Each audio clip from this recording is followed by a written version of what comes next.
Hi, Amber. How are you? I'm well. How are you? I'm good. Thank you so much for taking the time to meet with me this morning. Of course. Do you think you could just tell us a little bit about yourself? So I'm Amber.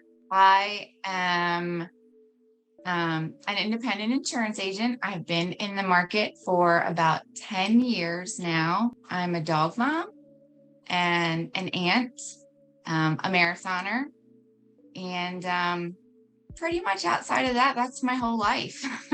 Okay, cool. Thank you for sharing that. Is there any kind of like hobbies that you have, like besides like doing your marathons, anything you like to do in your free time? I'm a pretty avid reader. Um, Everything that you can think of, fiction, nonfiction, history, whatever it may be. Um, I, I don't know anything about TV. I have no idea what's on, what's not on, what Netflix, even how to log in. But working out, reading, and just spending time in nature are really big for me. I'm a really big car girl, if that is something. I spent a lot of years of my life off-roading, which is great. And we've kind of moved now to the go fast world. So that's something that I like to do. Just drive. Yeah, I love that. Yeah, it's crazy like how much things have changed and now we're like living in this fast-paced world and I love that you don't know how to like work TV or any of I those things know. and the things that are really important. Yeah. Okay, so what do you think led you to working with seniors on their specialized insurance needs? So I come from a background in medicine, and insurance was a challenge that I faced as a physician, in terms of diagnosis, what you could do, what you couldn't do, access to treatment, access to medication, and just the general understanding of health, health insurance, and best practices. What made you get into insurance in general? It Sometimes things just kind of happen, you know. I actually left medicine, and a lot of that I think had to do with insurance. And then ended up in the field where I wanted to be able to provide people with the knowledge that they don't have. Like, what does all of this mean? Like, what does this coverage do? Like, how can I explain? How can I educate? And that gave me the opportunity to fulfill the needs that I was missing from the actual medical side of it. So while it's easy to, I guess, talk about what's wrong, it's hard to figure out how to cover what's wrong. And that's something we face across the board, senior wise, as well as under 65 and everything else too. The access to care and the access to insurance aren't as easy as they should be. What do you think is like the biggest concerns that you help your clients resolve? It's the stuff that you feel like you should have access to every day. So, a lot of clients barely make ends meet, especially in the senior market, with just the cost of care. So, finding ways to help them resolve issues, maybe that have to do with prescriptions or transportation, um, something as small as a specialist visit, that's really big, or an understanding of billing. Dental and vision, which seem like should be a priority, are almost more of a luxury.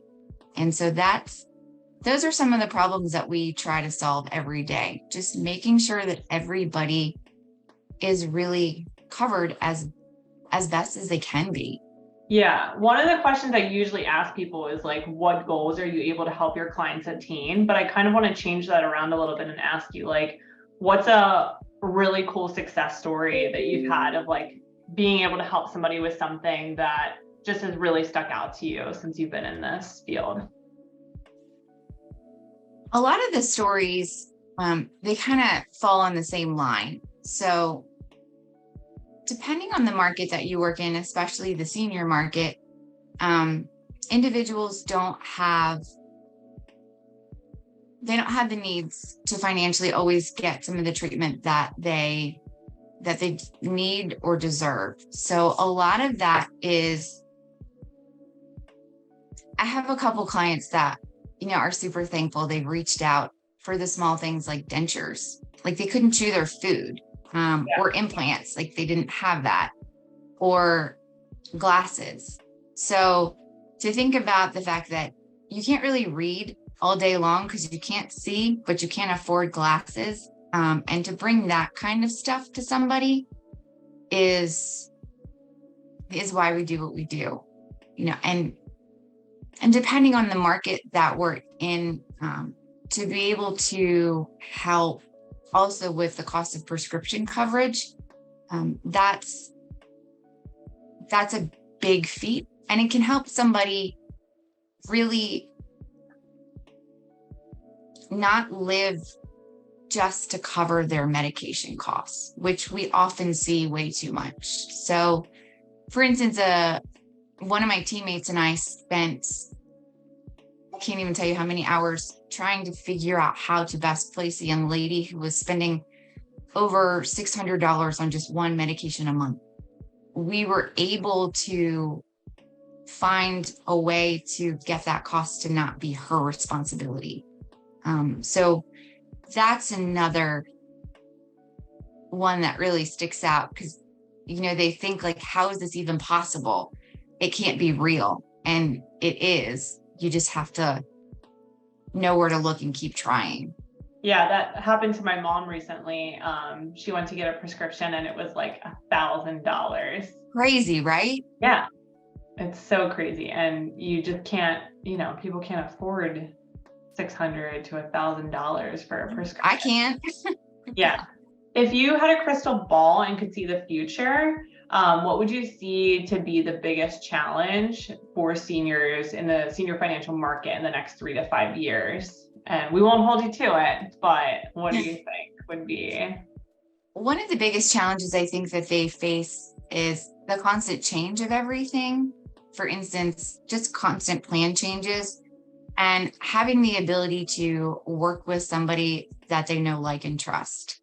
So as different things happen each year, their life change, their health changes. It's hard to find someone that really always has your best interest in heart. So being able to lean on that person to guide you through the financial road of what all of this looks like as you turn 65 and older, is super important.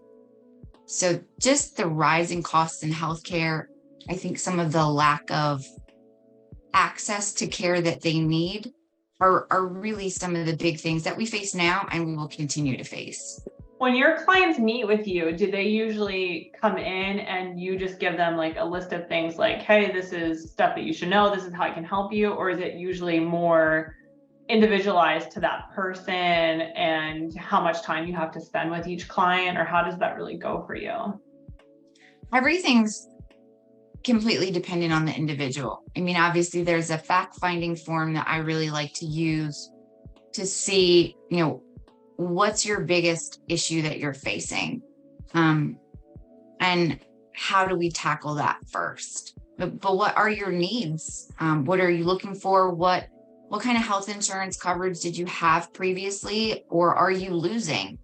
And then really organize it based around those things.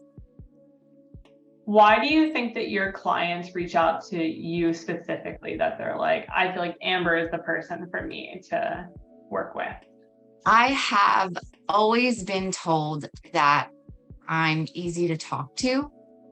So in addition to that, it becomes really familial for me. So my clients, and this is not just in the senior market, this is in all the markets that I work in, I know everything about them, their families, what their issues are, what they're facing. We constantly try to do checkups and check-ins, and educational pieces, not sales pieces. So insurance, can sound like sales, but when you're able to bring knowledge to somebody and they understand, they'll continue coming to you. And they'll also refer their family and their friends. Yeah, that makes sense. Is there anything else that you want to share with me, Amber, before we're done with all the questions today? I don't think so. Okay. I'll probably think of some, like Yeah. something half an hour from now, but well, thank you so much for meeting with me and just getting to share a little bit about who you are as a person and why you do what you do. I appreciate it. Thank you for your time. Thank you. All right. Bye-bye. Bye.